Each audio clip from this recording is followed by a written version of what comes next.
Once upon a time, in a little village nestled between rolling hills and a sparkling lake, lived a poor woodcutter and his wife. But their biggest treasure was their son, whom they named Thomas. Thomas was a curious and kind-hearted boy who loved helping his parents with their chores. He would chop wood with his father and weed the vegetable patch with his mother. One day, while walking home from the market, Thomas saw a strange egg lying in the grass by the roadside. It was bigger than a chicken's egg and smaller than a goose egg. Curious, he picked it up, turned it over in his hands, and walked home. "Look what I found," he exclaimed to his parents, holding up the strange egg. His parents were puzzled. Had never seen such an egg before. "It looks like a duck egg," said his father, scratching his beard. "But where did it come from?" "There aren't any ducks around here. Maybe it fell out of a bird's nest," his mother suggested. "We should keep it warm and see if anything hatches," she added, smiling at Thomas. So they placed the egg next to the hearth where the fire was crackling merrily.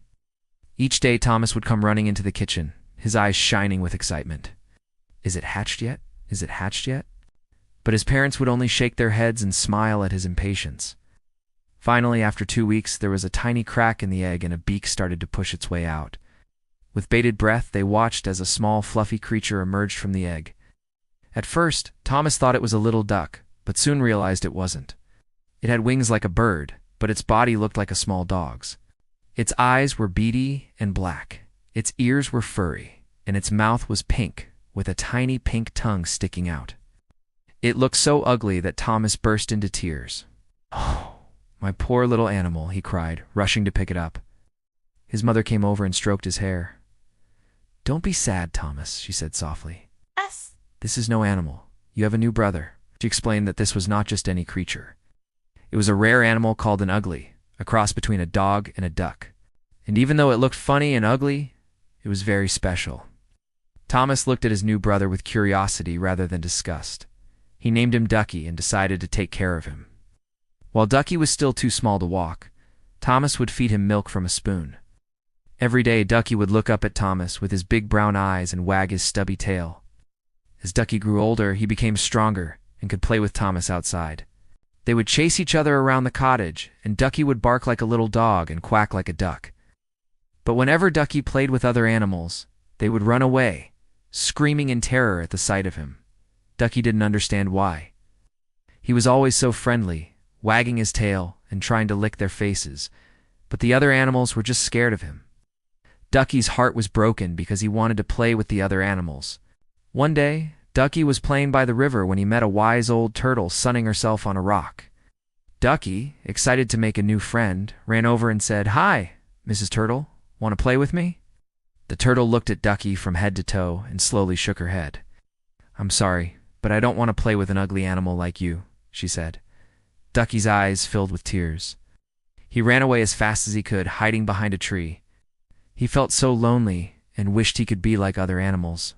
Just then, the wise old turtle climbed out of the river and approached Ducky. "Why are you hiding here, little one?" she asked. Ducky sniffed and looked down at his feet. "I'm ugly, and all the other animals are scared of me," he whispered.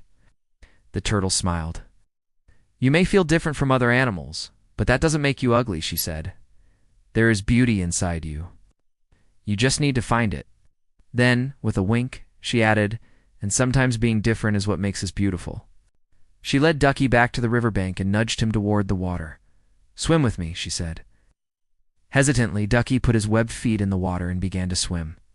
As he paddled along, he felt lighter and happier than he had ever felt before. Suddenly, a school of colorful fish swam past him. "Hey, look, a duck!" they cried, and began chasing him around the river. Ducky laughed and splashed the water with his tail, feeling free and joyful. When he returned home, he was filled with a newfound confidence. "He may not look like a dog or a duck," he thought, "but I am beautiful in my own way." From that day on, Ducky held his head high. He still loved playing with Thomas, but now he also spent time with the fish in the river and the birds in the trees. He learned that being different didn't make him less valuable. In fact, it made him unique and special. One day, a fierce storm raged through the village. The wind howled, the trees swayed, and the rain poured in torrents. Thomas and his family huddled together by the fire, worried about the storm. Then they heard a loud crash. "Oh, dear, it's Ducky!" cried Thomas, rushing to the window. He saw that a large branch had fallen on Ducky, pinning him down. Without a moment's hesitation, Thomas ran outside, the wind snatching at his clothes as he struggled to move the branch away. Just as he managed to lift it, Ducky's heart stopped beating. "Oh, Ducky!" cried Thomas, cradling his lifeless body. Back at the cottage, his parents tried their best to comfort him. "I'm sorry, Thomas," said his mother, hugging him tightly. "Sometimes it's our destiny, but you mustn't be sad." "Your brother died a hero," said his father. "What do you mean?" asked Thomas, wiping his eyes. "When the branch fell, Ducky must have barked to warn you, Thomas," said his father. "If he hadn't, you might have been hurt." Realizing this, Thomas stopped crying and looked at his parents with gratitude. He knew his father was right. Ducky had saved his life. They buried Ducky under the old oak tree, and every day Thomas would bring him flowers and tell him stories. One day, as he sat by the grave, Thomas noticed a small green sprout pushing its way out of the soil. He carefully brushed away the dirt and saw that it was the first leaf of a tiny plant. As the days passed, the plant grew taller and stronger, and soon it blossomed into a beautiful flower. It was unlike any flower Thomas had ever seen before. Its petals were a mix of white and yellow, and its center was shaped like a duck's bill.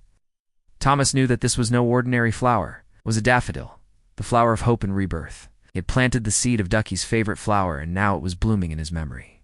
Thomas smiled, realizing that Ducky was still with him, not in his body, but in his heart and in the world around him. He had learned that death was not the end, but a part of life. And he knew that one day he would be reunited with his brother in a better place. Ducky's story teaches us to accept ourselves for who we are. No matter how different or ugly we may seem, we are all beautiful in our own way. It also reminds us that death is a natural part of life, and that we should not be afraid of it, but instead embrace it as a chance for rebirth and renewal. Lastly, it encourages us to be kind and accepting of others, because we may never know what challenges they are facing or what strengths they possess.